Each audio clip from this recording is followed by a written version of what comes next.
9 அம்ச கோரிக்கைகளை வலியுறுத்தி பார்வையற்ற மாற்றுத்திறனாளிகள் கடந்த 3 நாட்களாக போராட்டங்களை நடத்தி வருகின்றனர். அவர்களில் குறிப்பாக 5 பேர் தொடர் உண்ணாவிரத போராட்டத்தில் ஈடுபட்டு வருகின்றனர். இந்நிலையில் அவர்களின் உடல்நிலை மோசமடைந்த நிலையில் அவர்களை மெரினா போலீசார் ராயப்பேட்டை அரசு மருத்துவமனையின் நுழைவு வாயிலேயே இறக்கிவிட்டதால் பரபரப்பு ஏற்பட்டது. நீண்ட நாளுக்கு அப்புறமா நான் உங்கள் தமிழ் வெங்கட் ரொம்பவே மன பாரத்தோட நான் இந்த பதிவை போடுறேன். கடந்த 11 நாட்களாக எங்களுடைய பார்வையற்ற மாற்றுத்திறனாளிகள் சென்னையில் தமிழ்நாட்டில் இருக்கக்கூடிய பல்வேறு இடங்களில் போராடி வர்றதை நீங்கள் எல்லாம் பார்த்துருப்பீங்க. தற்போது இருக்கக்கூடிய இந்த தமிழக அரசை நம்பி நாங்கள் எல்லாம் இருந்தோம். எங்களுடைய வாழ்க்கை மாறிவிடும் என்று எத்தனையோ பேர் எங்களுடைய பார்வை மாற்றுத்திறனாளிகள் நம்பி இருந்தார்கள். அவர்களை பச்சையாக ஏமாற்றி இன்றைக்கு அவர்களை காவல்துறையினுடைய அதிகார போக்கை அவர்கள் மீது திணித்து அடக்குமுறையை கையாளுகின்றது இந்த திமுக அரசு. நாங்கள் என்ன கேட்குறோம்? பிச்சை கேட்கிறோமா? இல்லை உங்கள் வீட்டு சாப்பாட்டில் ஒரு கொஞ்சம் சாப்பாடு கொடுங்கன்னு கேட்குறோமா? எங்களுக்கு சுயமரியாதையோடு வாழணும், தற்சார்போடு வாழ வேண்டும், தன்னம்பிக்கையோடு வாழ வேண்டும், சமதர்மத்தோடு வாழ வேண்டும் என்ற நல்ல நோக்கத்திற்காக நாங்கள் உங்களிடம் போராடுகின்றோம். எங்களுக்கான இடஒதுக்கீடு அடிப்படையில் கொடுங்க. ஐநா என்ன சொல்லிச்சு? 1995, 2016 இது போன்ற பிடபிள்யூடி ஆக்ட் இதில் என்ன சொல்லியிருக்காங்க? எங்களுக்கான இடஒதுக்கீடு அந்தந்த நாடுகள் அளிக்கப்பட வேண்டும். அப்படி இந்தியாவில் கொண்டு வந்தாங்க. அப்படி இந்தியாவில் கொண்டு வரும்போது தமிழ்நாட்டில் நீங்கள் தான் சட்டசபையில் இந்த மாதிரி ஒரு 3 ஜியோக்களை கொண்டு வந்தீங்க. எங்களுக்கு அந்த 4% அடிப்படையில் 1% வேலை வாய்ப்பில் முன்னுரிமை உண்டு அப்படின்ற அந்த ஜியோ கொண்டு வந்தீங்க. பணி உயர்வு அப்படின்ற எங்களுடைய சகோதரர் சகோதரிகள் அண்ணன் அக்காக்கள் அவங்களுடைய பணி உயர்வுக்காக நீங்கள் அந்த ஜியோவை கொண்டு வந்தீங்க. இன்றைக்கு 3 ஆண்டுகள் கிட்டத்தட்ட நீங்கள் ஆட்சிக்கு வந்து ஆயிடுச்சு. இது வரைக்கும் எங்களை பற்றி எதுவுமே நீங்கள் செவி சாய்க்கவில்லை. அப்போ நாங்கள் போராட மாட்டோமா? நிச்சயமாக போராடுவோம். ஏன்னா இது எங்களுடைய உரிமை, நாங்கள் வாழ்வதற்கான உரிமை, பர்சனல் லிபர்ட்டி, ஆர்டிகல் 21 இதை தான் நாங்கள் கேட்குறோம். ஆர்டிகல் 14 இதை தான் நாங்கள் கேட்குறோம். இதை எங்களுக்கு கொடுங்கன்னு தான் கேட்குறோம். ஸோ நாங்களும் இங்கே வாழ பிறந்தவர்கள் தான். யாரையும் டிபெண்ட் பண்ணி கையேந்தி வாழணும் அப்படின்ற அந்த ஒரு அவசியம் எங்களுக்கு இல்லை. நிச்சயமாக இந்த தமிழக அரசு இந்த மாதிரி எங்களை வஞ்சிப்பது இது மிகப்பெரிய ஒரு அராஜக போக்கு. இன்றைக்கு இந்தியா முழுக்க இருக்கக்கூடிய பெரிய பெரிய ஊடகங்கள்லாம் இதை பேச ஆரம்பிச்சிருக்காங்க. நாளைக்கு ஐநா வரைக்கும் போகிறதுக்கு கூட இது கொஞ்ச நேரம் ஆகாதுன்றதை தற்போது இருக்க அரசு மறந்துவிட வேண்டாம். ஆனால் எங்களுடைய 11 நாள் போராட்டம் உங்களுக்கு சாதாரணமாக தெரியலாம்.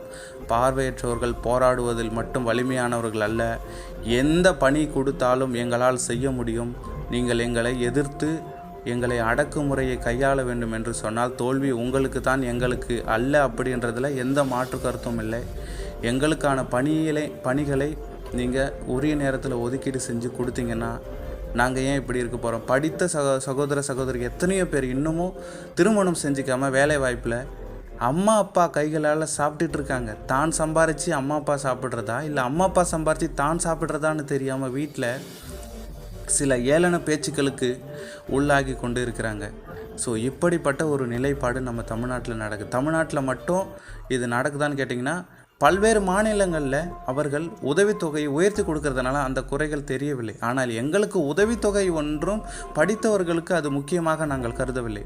ஆனால் எங்கள் சகோதரிகள் எத்தனையோ பேர் சகோதரர்கள் படிக்காமல் இருக்காங்க. அவங்களுக்கு அது ஒரு அத்தியாவசியம்தான். ஸோ அதையுமே உயர்த்தி வழங்கணும். 1500 ரூபாயில் ஒரு எம்எல்ஏ, ஒரு எம்பி, ஒரு மந்திரி ஒரே ஒரு நாள் வாழ்ந்துருவாங்களா? ஒரு வாரம் வாழ்ந்துருவாங்களா? நான் கேட்குறேன். ஸோ இந்த மாதிரி நிலைப்பாடு இப்படியாக எங்களுக்கான அந்த சட்ட அடிப்படையிலான நீங்கள் போட்ட ஜியோ அடிப்படையிலான அந்த பணி வாய்ப்பும் வழங்கப்பட வேண்டும். சிறப்பு டிஎன்பிசி நடத்த வேண்டும். டிஆர்பி போன்ற தேர்வுகளை எழுதி பாஸ் ஆகி 10 வருஷத்துக்கு மேலே காத்துட்ருக்க எங்களுடைய சகோதர சகோதரிகளுக்கு பணி உடனடியாக வழங்க வேண்டும். இப்படியாக நாங்கள் 9 அம்ச கோரிக்கைகள். கெஸ்ட் லெக்சரராக இருக்கிறவங்கள பர்மனெண்ட் பண்ண வேண்டும். அது மட்டும் இல்லாமல் எங்களுடைய மாற்றுத்திறனாளி சகோதர சகோதரிகளுக்கு பணி உயர்வு இல்லாமல் எத்தனையோ பேர் இருக்காங்க. போக்குவரத்து படி ரொம்ப கம்மியாக இருக்குது. பழைய ஓய்வூதிய திட்டம், இப்படி பல்வேறு கோரிக்கைகளை வைத்து தான் நாங்கள் போராடுகின்றோம். எங்கள் மீது காவல்துறையை ஏவி விட்டு பெண்கள்னு கூட பார்க்காம ஒரு கண்ணு தெரிஞ்ச பொண்களை நீங்கள் போய் கைப்பிடிச்சி இழுப்பீங்களா?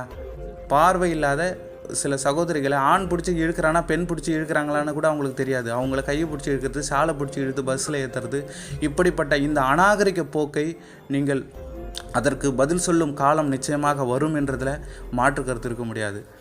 ஆக எங்களுக்கு உடனடியாக ஏதேனும் ஒரு தீர்வு வேண்டும். அமைச்சர் ஏன் முதல்வருக்கு ஒரு 5 நிமிஷம் கிடைக்காதா எங்களை பார்த்து பேசுகிறதுக்கு? ஏதோ விஷயங்களுக்கு போகிறாங்க பண்ணுறாங்க, எங்களுக்கு பார்த்து பேசுகிறதுக்கான அந்த ஒரு வாய்ப்பை ஏன் முதல்வர் இது வரைக்கும் அளிக்கலை அப்படின்றத ஏன் மௌனம் சாதிக்கிறார்? ஒரு ப்ரெஸ் மீட்டு கொடுத்து ஒரு 10 நிமிஷம் பார்வையற்ற சகோதர உறவுகளே, நீங்கள் எங்களுக்காக நீங்கள் போராடுவதை கொஞ்சம் நிறுத்துங்க, நான் உங்களுக்காக தான் வந்திருக்குன்னு ஒரு ஆறுதலான வார்த்தை கூட சொல்ல முடியாத ஒரு பொம்மை முதல்வராக நீங்கள் இருந்துகிட்டு இருக்கீங்க. ஸோ இப்படிப்பட்ட நிலை மாற வேண்டும்.